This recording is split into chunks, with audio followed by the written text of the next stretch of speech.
Do you ever think to yourself, I should write an app, and then you remember you don't code? Well, why let that stop you? Ladies and gentlemen, allow me to introduce you to the world of low code, no code.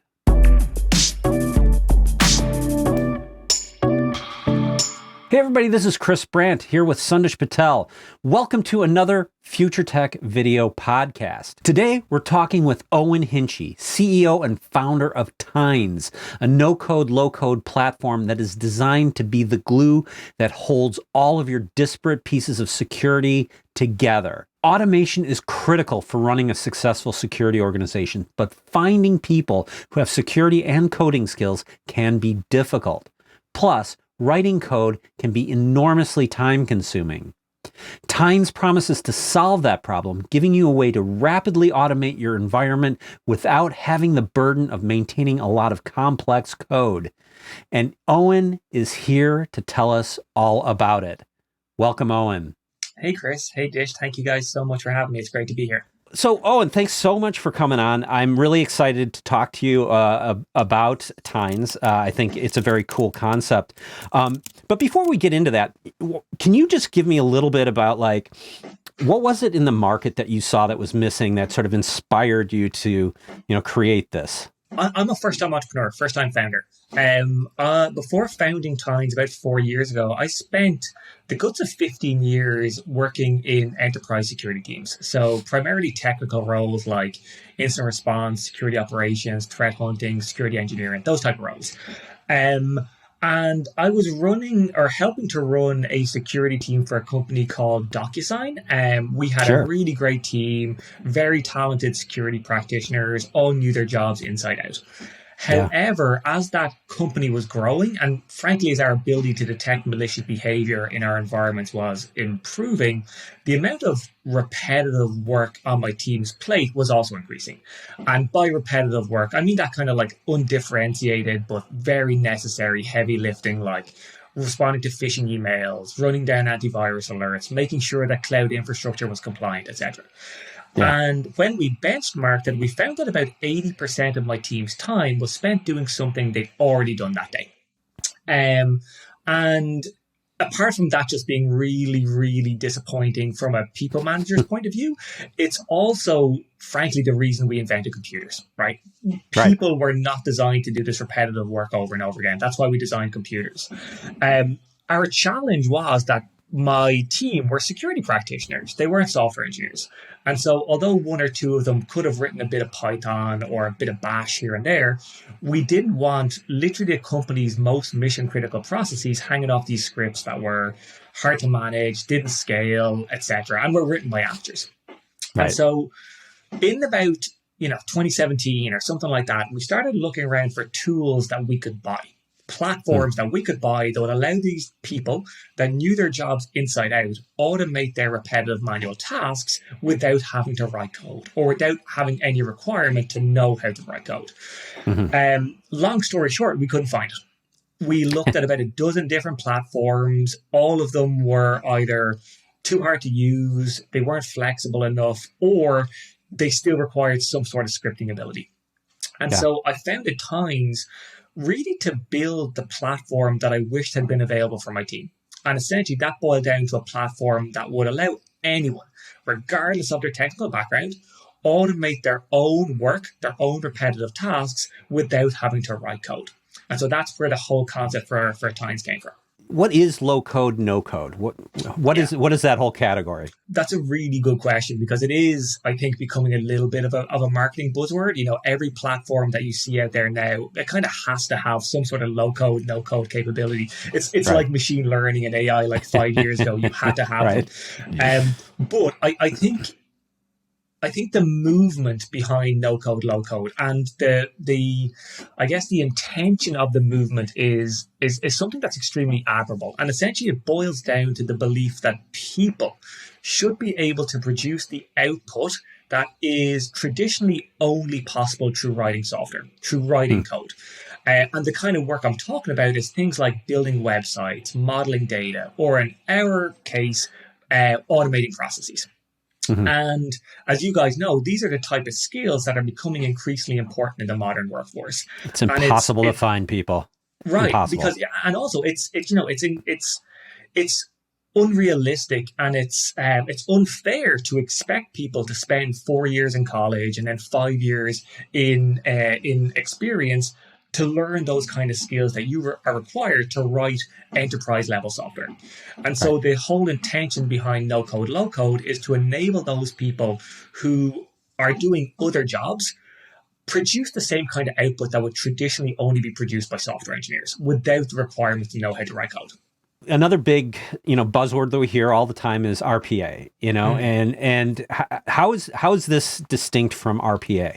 Objectively, Times and RPA, the category, are trying to achieve similar things, right? We're both trying to allow people automate those repetitive manual tasks so that they can refocus on more higher impact, engaging, more fulfilling work. Some rough maths here, but the way RPA works in order to achieve that is you install a piece of software on your laptop or on your PC called a robot.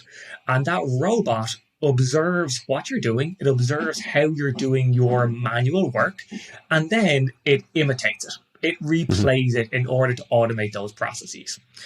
Now, the problem with that is that, as we know, computers are really bad at imitating humans, like famously bad at imitating humans. And because this is how RPA works, it's kind of at the mercy of small changes to an application. So let's say your application moves a button 1 pixel to the left. That can literally break your RPA workflow. Right. And so you have this entire phenomenon called the bad bot. Right. And that's essentially that RPA is like really brittle because it's reliant on these things to imitate humans.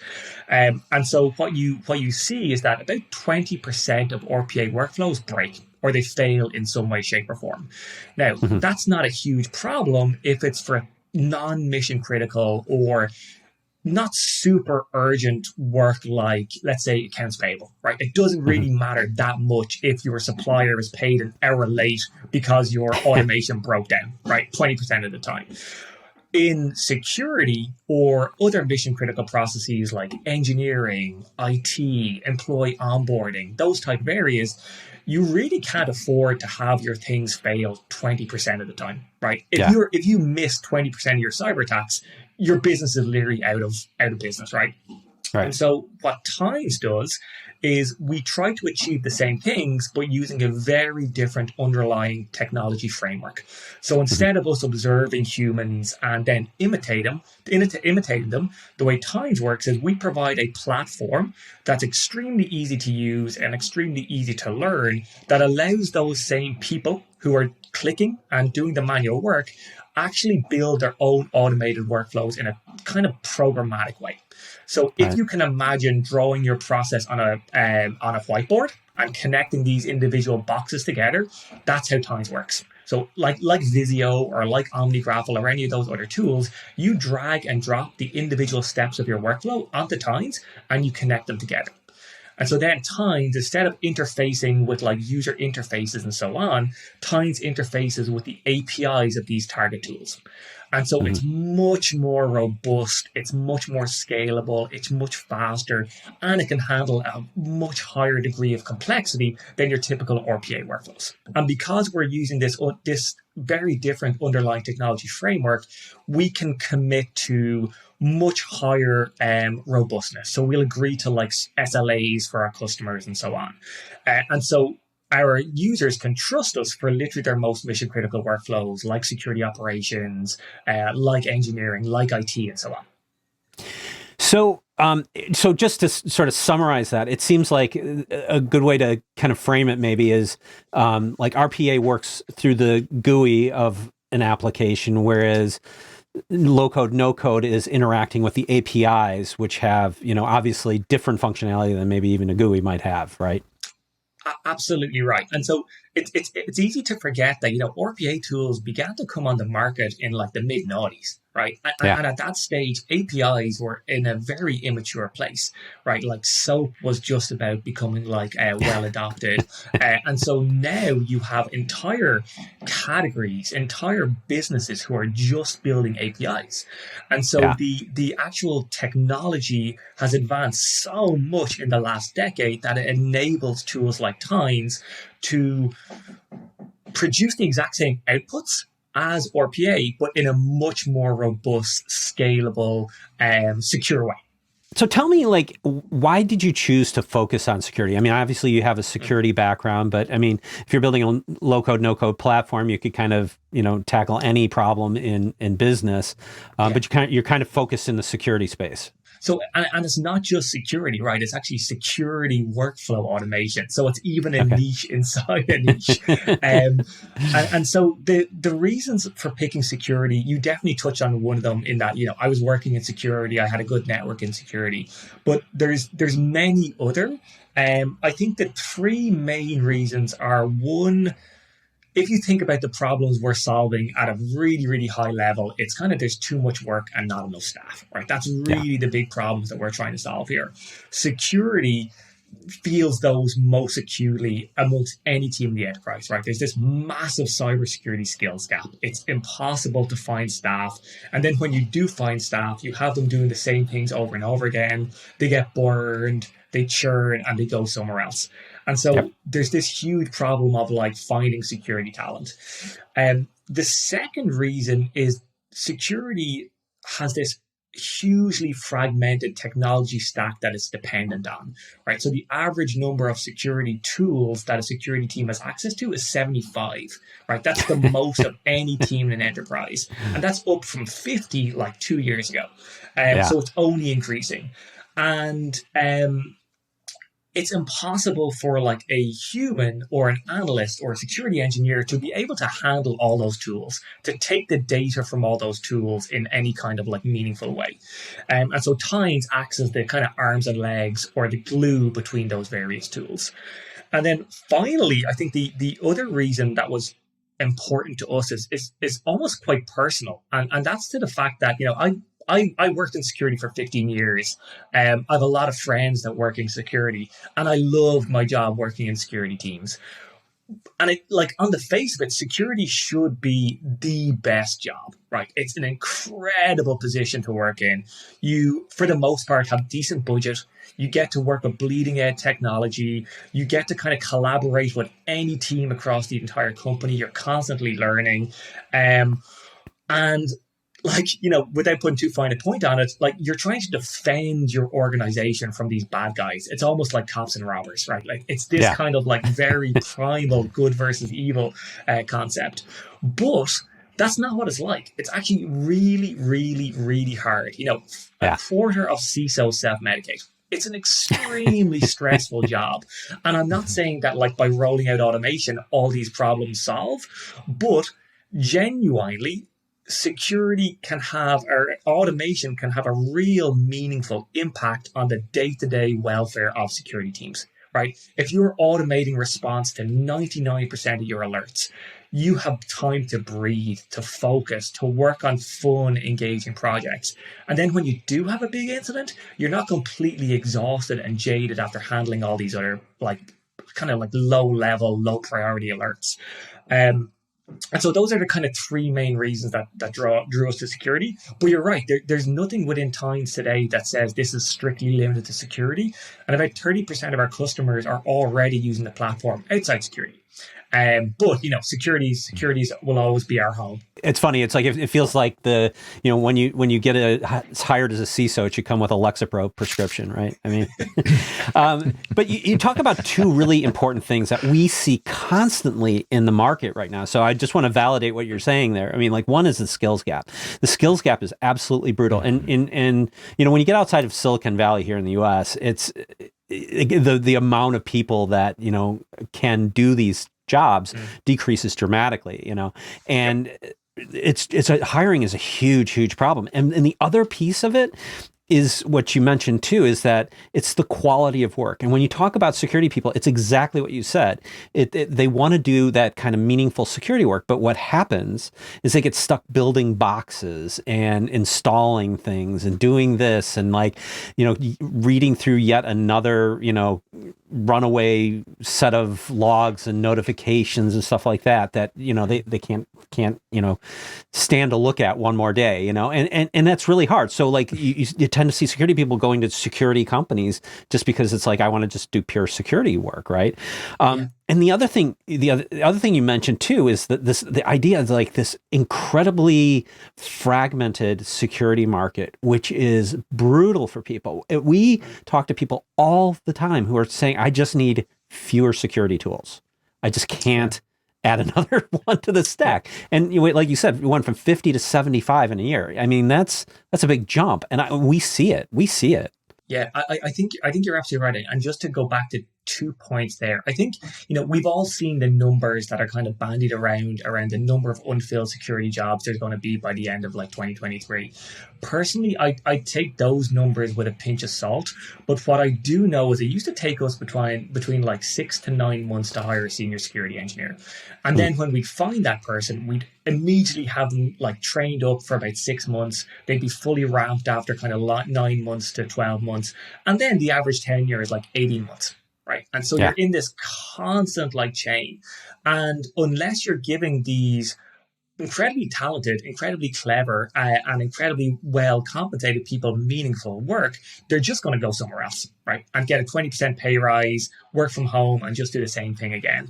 And I think that, the things you mentioned around racking and stacking boxes, that's actually the fun stuff, right? If you told a security engineer they could get to do that for a day rather than kind of trying to remediate some sort of or read some Qualys report or something like that, they'd probably bite your hand off for it. But the problem is they don't get to do that work because they're completely bogged down and trying to tread water with all these alerts, false positives, and so on. Well, and then you get alert fatigue too. And not only is it discouraging for people, it's actually dangerous for the company too.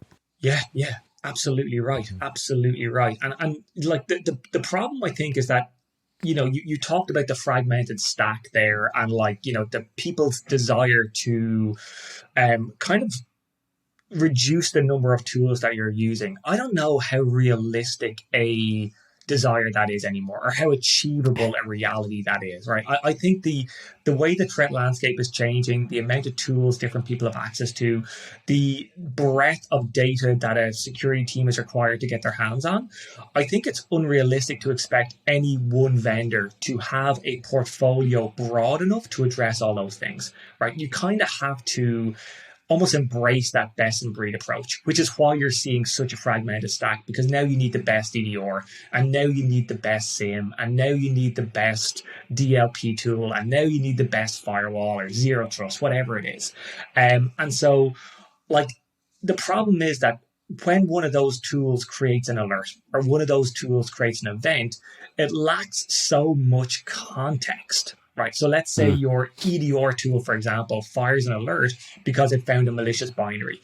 But that's just one piece of information that you now require in order to get a full picture, because now you need to enrich that with logs from SIM. And you also need to look up if the person is on PTO from your HR system. Then you need to find out who that person's manager is from AD.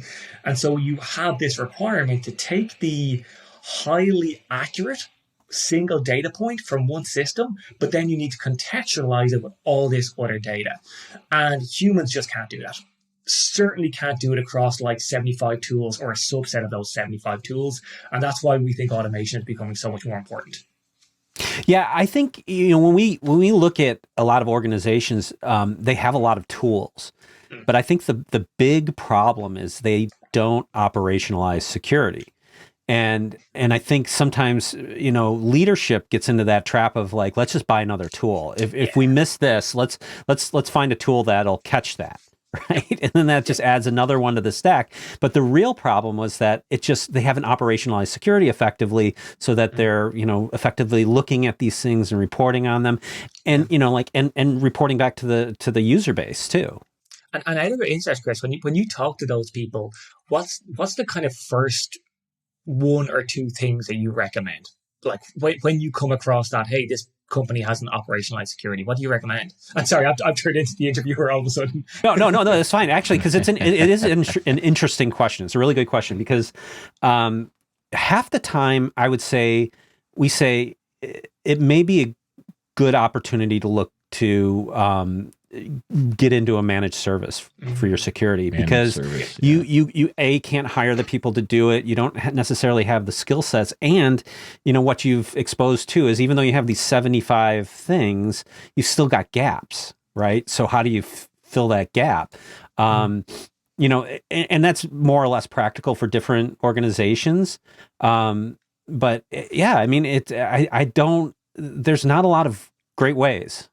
But I think that is a huge part of security moving forward, is a managed service. If you think about how many of the vendors out there now didn't have a managed service offering for their product, and now they do, or they started in a managed services value proposition and morphed into a managed service plus their own software as well. So I see that value. It's different than infrastructure. Security is different. And it needs to be treated different. Well, and that said, though, even when you do get an organization going with a managed service provider, they still need to have a security team, because they still have all those internal functions that an MSP can't do. The MSP can kind of identify stuff and report on it, but then there's all that process that has to happen behind that to make sure that you're addressing the issue, right? Mm-hmm.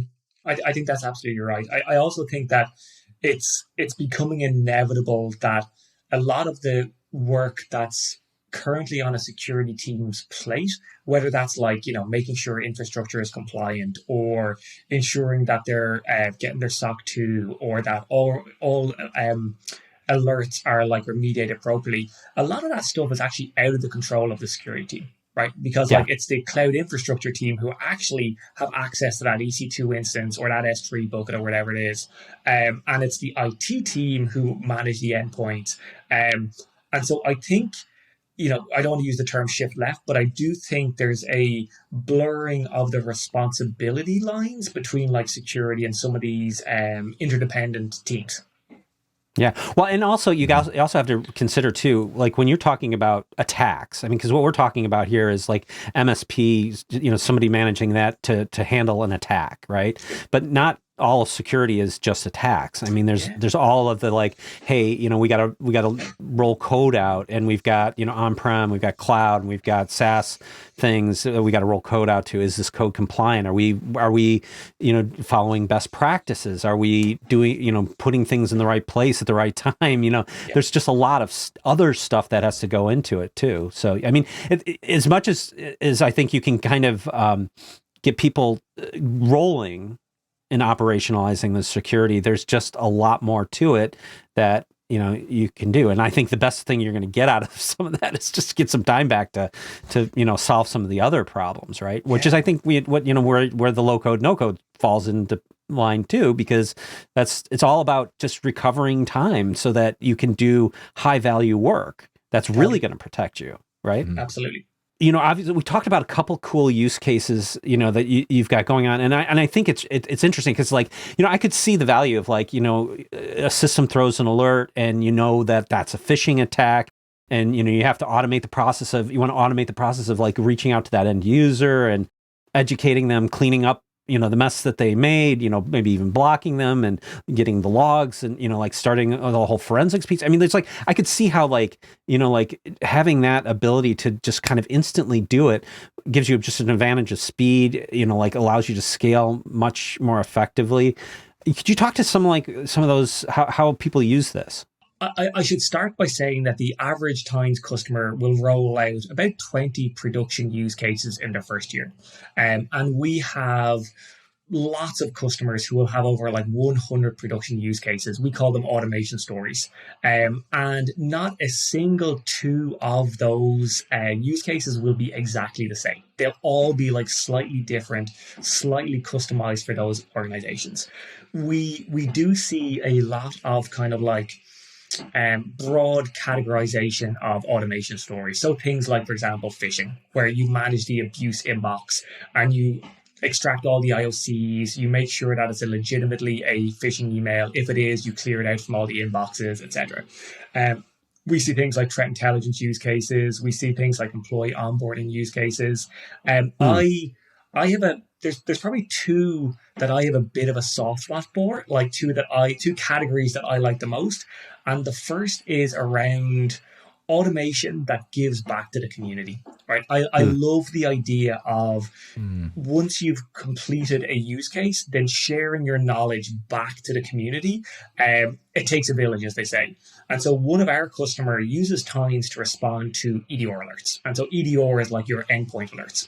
And so once they have completed their use case end to end, so that'll essentially involve the alert coming in, enriching it with user information, enriching it with previous ticket information, enriching it with like holiday and PTO information, so on and so forth. But by the time it gets to the end of their automation story, they'll have collected a ton of really valuable context. And if they've determined that, that file was actually malicious, or that IP address was malicious, or those C2 domains were malicious, they'll actually use their automation story in Tines to push that information back out to threat intelligence platforms, all open source. And so then other consumers of those open source threat intelligence feeds can actually use that information to further defend themselves and to make themselves more secure. And, to be fair, there's nothing groundbreaking about that. That's been the promise of threat intelligence for a long, long time.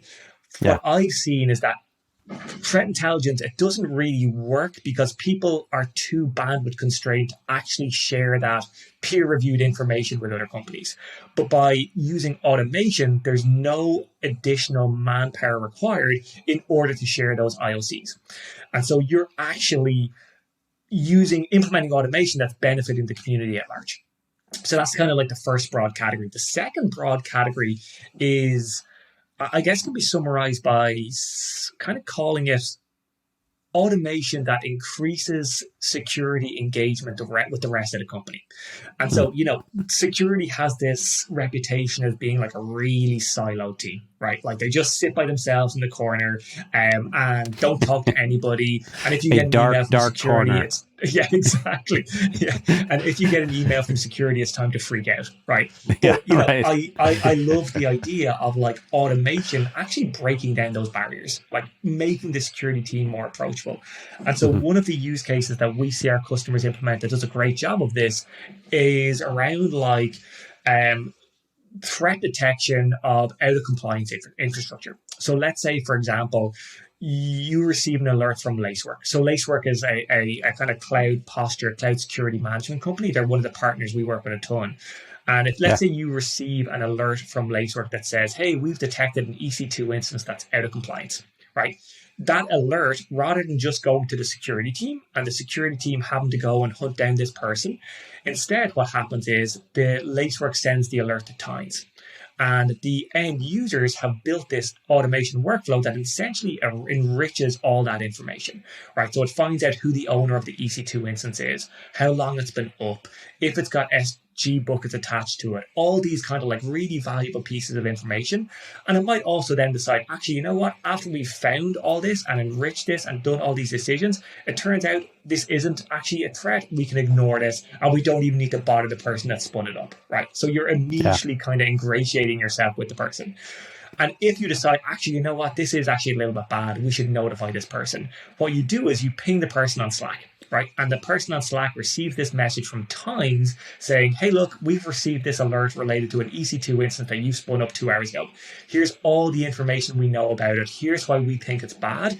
And here's some actions that you can take immediately by just clicking this button. You can either quarantine the device and say, you know what, actually that's bad, shut it down. You can say, actually, this is just a test for a little while. Or you can tell us, actually contact me because I need some more information, right? So the security team becomes much more approachable and also has a degree of like respectability because they've got all this context. Instead of just saying, hey, we've got this weird EC2 instance, you're immediately coming to the user with a bunch of context and making it a valuable interaction. And that's the power of automation. Yeah, that's awesome. And actually, we just did an interview with Dave Hatfield. Oh, cool, Hat, yeah. Like two or three podcasts ago, and I'll put a link up, Yeah. for that one. But it's a really interesting company. I mean, insane valuation. They just after their last raise. Yeah. So and I know when we were talking before, you did mention one other use case that I thought was interesting. You said you had the you did what with Tines competition? Yes. Can you talk about that a little bit? Absolutely. So as I said a little while ago, there's very little in Tines that says this is strictly a security tool, right? You can use this for absolutely anything. And we've had more than 5,000 people sign up for the free version of Tines, the community edition, as we call it.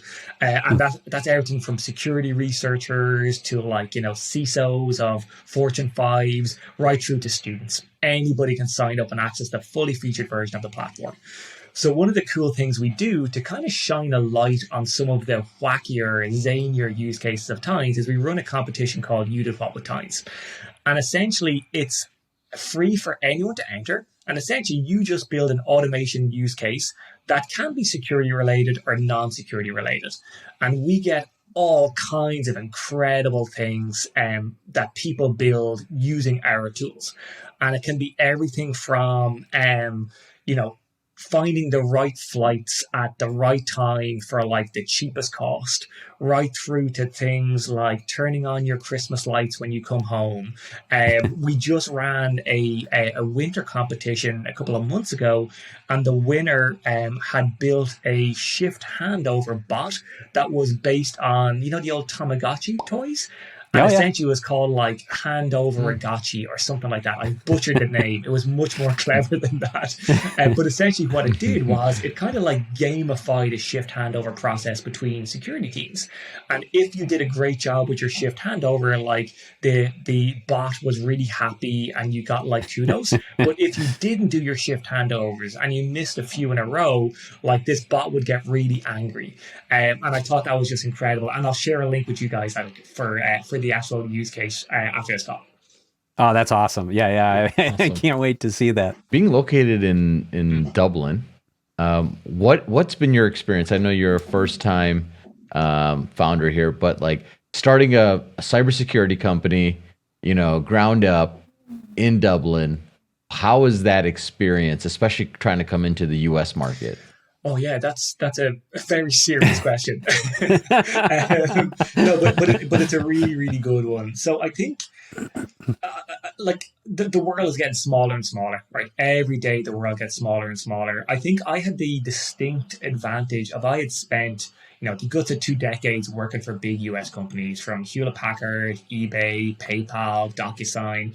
And so I had a very strong connection with the Bay Area and with the US. And my network was actually primarily stronger in the US than it was in Europe or even Ireland.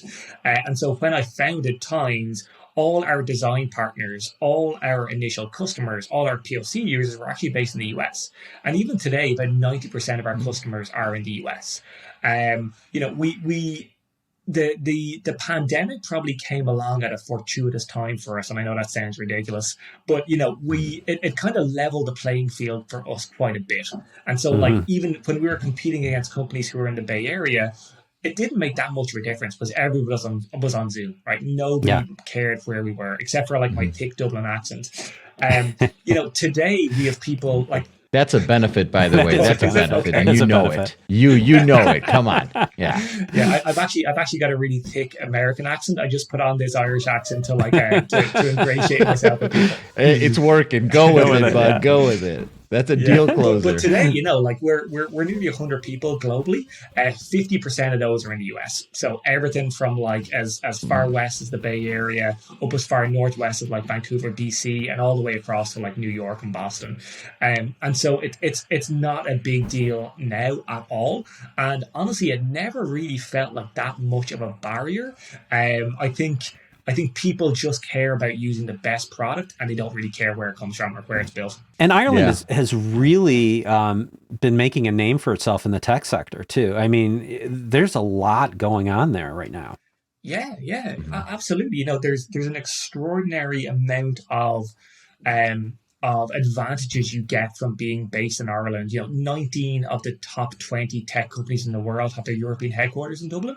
And so there's this pool of extremely talented operators, engineers, designers, who are based in Dublin. And so the cost of living is much cheaper. We're the only English-speaking country in the Eurozone. We're the only English-speaking country in the EU now, and we're only 5 hours away from like East Coast. Right, so it's not even that much of a geographical barrier anymore. So Eoin, tell me like what's next for Tynes? Where are you going from here? Last year was an incredible year for us. Like, I really felt like 2021 was a breakout year for us. We more than quadrupled in size in terms of like headcount. We more than tripled our revenue. We were recognized by Gartner as a cool vendor. Lots and lots of goodness. So we have a ton of momentum coming into 2022. Couple that with the fact that the demand for platforms like Tynes is only increasing. We fully plan to capitalize on those like market trends. So we've a ton of features that we're incredibly excited about that are just about to come out of the hopper that we think will well and truly cement us as the leading security automation platform. And we'll continue to keep doing what's gotten us to this point. And that's really moving fast and making sure every single one of our customers is successful. That's all we do. And the rest kind of figures itself out. That's awesome. And I got to say, I love the fact that, I mean, like, you're a young, energetic, thank you. Founder. You tell a great story too. I mean, that's the Irish in you, I suppose, right?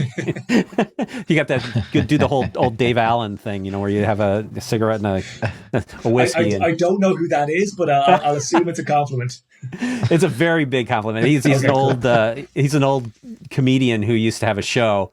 They aired it here in the U.S., but he's just told the best stories, and they were just hilarious. He was just great. He was absolutely great. I love the whole story. I like what you're doing. I think, I love your energy. I love what you're doing with that. And I think it's interesting. Like you said, you have a lot of connections in the US. You've got a lot of great VC partners as well, for your company, which is impressive. And I'm excited to see where you go next with this. It's a much needed and exciting area. Oh, you're so kind. That really, really means a lot, Chris. Thank you so much. Well, thank you so much for being on. Thanks for sharing about Tynes, and we'll talk to you again, I hope, soon. My absolute pleasure. Take care, guys. Thanks for watching. I'd love to hear from you in the comments, and if you like what you saw, please give us a like and think about subscribing. Subscribing helps this channel a ton, and we really appreciate it. And I will see you in the next video.